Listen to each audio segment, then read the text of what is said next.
Aujourd'hui, on plonge dans un livre absolument fondamental pour qui veut comprendre les relations humaines, des jeux et des hommes, d'Éric Berne. On va décortiquer ensemble les mécanismes cachés qui se jouent dans nos interactions de tous les jours. C'est un peu comme si on allait découvrir le code source de nos conversations. On va partir d'une question que tout le monde s'est déjà posée un jour.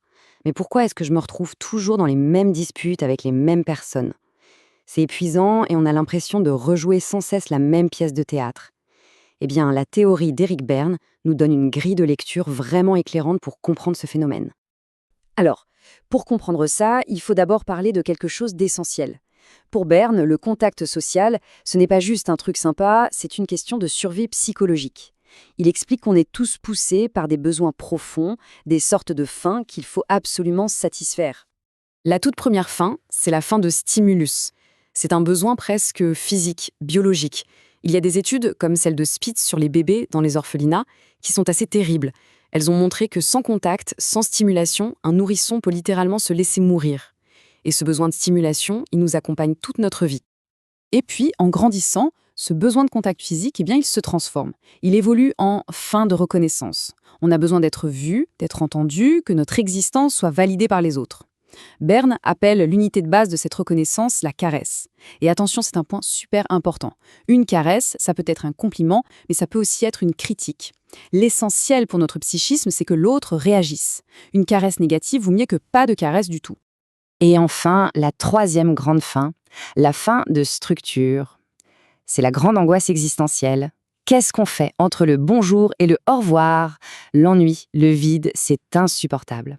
Alors on cherche par tous les moyens à structurer notre temps, à organiser nos journées. Et c'est ça qui nous pousse à créer des projets, des conversations, bref, à interagir.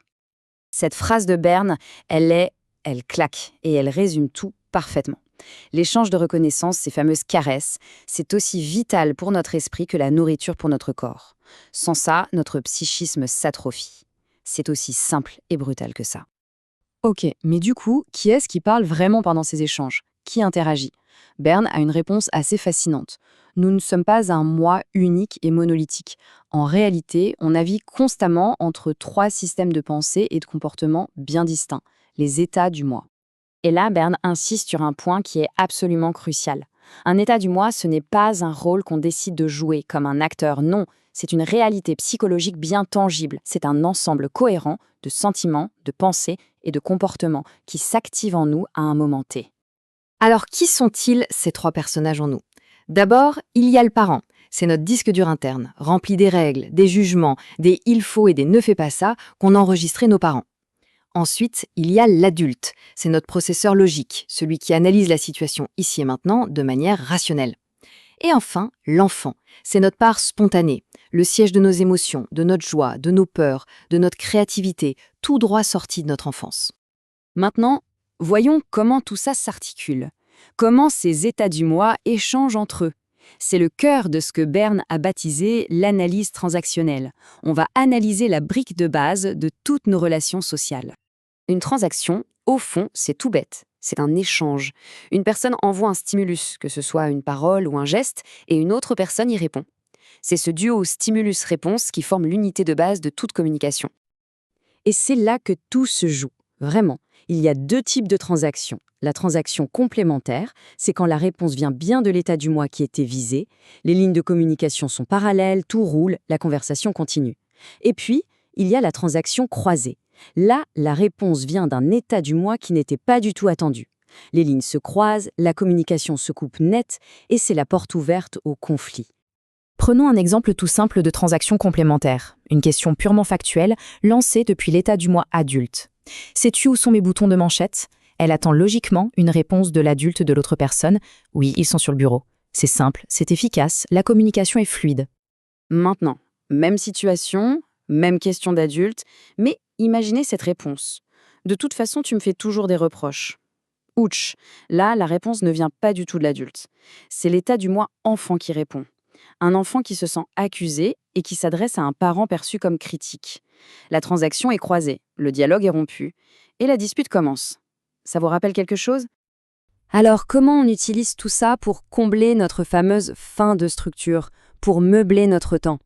Berne a identifié toute une gamme de façons de faire, des plus simples et prévisibles aux plus complexes et risquées. Tout en bas de l'échelle, on a les rites. Le bonjour, ça va, et toi? Très codifié, peu d'engagement. Juste au-dessus, les passe-temps. Parler de la météo, de la dernière série à la mode, c'est du blabla qui permet de se jauger. On a aussi l'activité, c'est-à-dire le travail, les projets concrets. Et tout en haut, le Graal, l'intimité. Un moment rare, un échange authentique, sans masque, sans arrière-pensée. Et entre tout ça, il y a la catégorie qui, selon Berne, occupe l'essentiel de notre temps social, les jeux. On en arrive donc au concept central du livre. Qu'est-ce qu'un jeu psychologique? Alors attention, on oublie tout de suite l'idée d'amusement ou de légèreté. Au contraire, c'est quelque chose de très sérieux, avec des règles cachées, des rôles bien définis et un enjeu psychologique majeur. La définition de Berne est très précise. Un jeu, c'est une série de transactions qui semblent normales en surface. Mais le mot-clé le plus important, c'est caché. Parce qu'en dessous de la conversation apparente, il y a un tout autre dialogue qui se joue. Un dialogue secret. Le but inavoué est d'arriver à un moment final, un bénéfice ou un salaire psychologique qui vient toujours confirmer une croyance profonde qu'on a sur soi ou sur les autres. Et Berne ne mâche pas ses mots à ce sujet. Il dit tout jeu est malhonnête à la base. Pourquoi? Parce que la véritable intention n'est jamais celle qui est affichée. La conversation de surface n'est qu'un appât, un prétexte pour arriver à la conclusion dramatique attendue. C'est ce qui fait qu'à la fin d'un jeu, on se sent souvent confus, mal à l'aise, avec un goût amer dans la bouche. L'idée de Berne n'est pas de juger, mais de donner des outils pour prendre conscience de ces schémas. Parce que le simple fait de reconnaître un jeu en train de se jouer, c'est le début de la liberté. La liberté de choisir d'y participer, ou pas, et de peut-être tenter quelque chose de plus authentique. Ce qui nous laisse avec la question finale, la plus importante. À quel jeu est-ce qu'on joue, jour après jour, sans même s'en rendre compte?